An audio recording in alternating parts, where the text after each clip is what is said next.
I think democracy's bust in this country, to be honest. People, we're thrown a bone every 4 years to vote, and then they don't listen to us, they don't engage with us. And unless we do something, the vast majority of the population are going to drift away. And then how will we make decisions, and how will people get involved in their local society? So something needs to change somewhere. But I distinguish between politics and party politics. I think what's happened is that the party system is essentially dysfunctional for all sorts of reasons, but at the higher levels, people vote and they don't get what they want. It doesn't make any difference what they do. And so people have become very cynical and disengaged from party politics. That's not the same thing as wanting to discuss and get involved in the decisions that make up your lives. The previous council had been really seriously dysfunctional, to be honest, and they were starting to play this austerity game, and they were cutting and proposing to cut some quite important services. And there were several large public meetings about pressing issues in town that attracted hundreds of people, and the town council was seen to be uninterested in addressing those issues. What makes Frome special is the people of Frome have always made things happen for themselves. So there's an incredible kind of community spirit, incredible voluntary sector, and that means we have a very rich culture despite being a small market town. Why do you need politics? Why do you need political parties at a local level? Why can't we just elect people for what they bring to the town and their experience and their contribution and their energy? So I came to this actually from a green perspective, if you like. I'd tried to get various environmental and green things going in Frome, and I went to the town council in that capacity, asked them what their policy was, and was told that they had a park. And I thought, surely there's more to life than a park. And so I left that meeting very dissatisfied, met with other people dissatisfied for other reasons, and then that led to us thinking we could up this game a bit. I was one of the original 6 people who sat in the Griffin pub in Frome saying, oh God, isn't the town council awful, and why are they doing that? And actually the 6 of us, one night somebody said, well, why don't we stand? And actually we did. The first meeting I went to was on a cold February night upstairs in the Corner House pub. I went along to find out what was going on. I'd seen it advertised in the local paper. We thought maybe 20 or 30 people might turn up. In fact, the room was packed. There were 80 or more people. So there are 17 seats in Frome, and we wanted to cover every one with a candidate.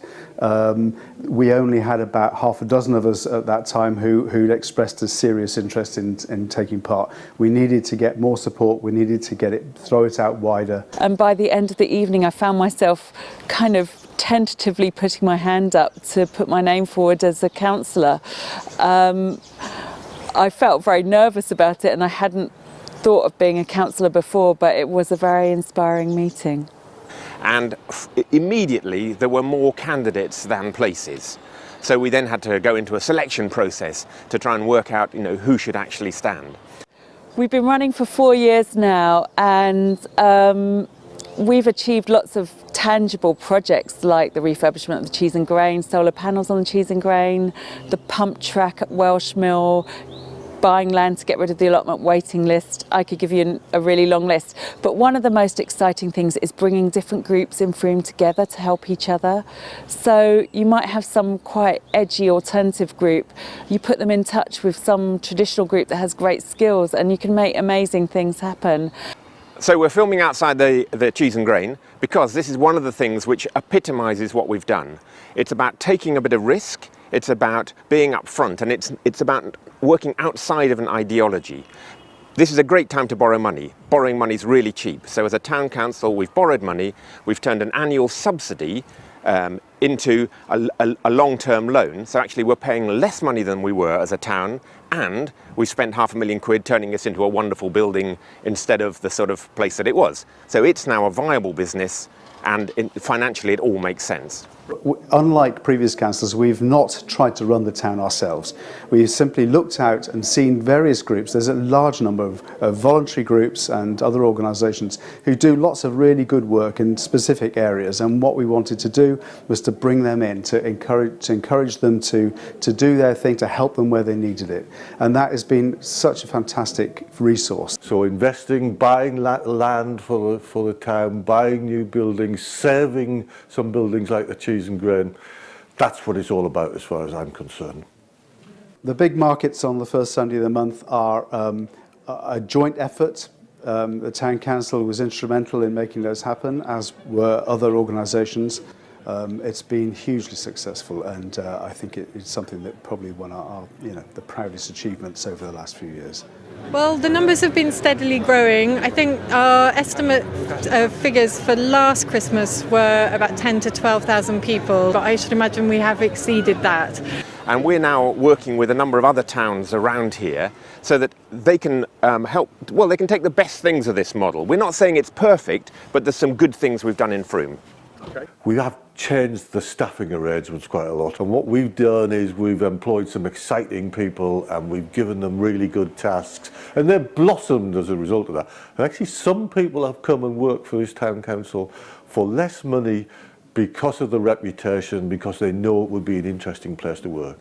There's always talk about, they should do this and they should do that, meaning like some council or other. Really, it's got to be we do this and we do that. Independence for Frome works as a group of individuals who cover a whole range of beliefs, but what we have in common is a desire to do good for Frome. We don't share any particular ideology that might interfere with that. All we want to do is to put Frome first.